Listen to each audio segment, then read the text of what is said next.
Ngayong araw ay samahan nyo naman ako magluto ng aming ulam na apritadang manok mga idol. At nagpainit nga lang pala ako dyan ng kawali mga idol. Ayun nga ba, ano nga ba pinagkaiba ng luto ng kaldereta at apritada mga idol? Yun nga pala ang sangkap na gagamitin natin at yan yung mga kasamaan ko.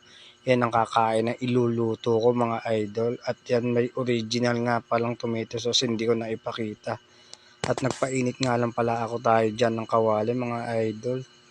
At yan, naglagay na ako ng mantika at sinunod ko na yung mga aromatics natin dyan. Naglagay lang ako ng bawang dyan. Tapos sinunod ko na rin ng sibuyas mga idol.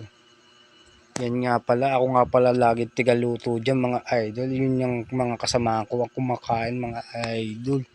Para ba sa trabaho natin may pangkain tayo mga idol. Yan, nagsinala ko na nga pala dyan yung carrots at patatas at naglagay na rin ako ng daon ng laurel, konting toyo, magic sarap, paminta at chicken powder.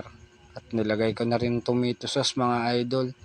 At naglagay na rin ako ng konting tubig at papalambutin lang natin ng mga bahagya at sinabay ko na nga pala dyan ang mga aromatics natin at naglagay na rin ako ng red pepper at titikman na rin natin yan kung goods na yan. Yung goods quality. Yan, okay na. Hanggang dito na lang muna.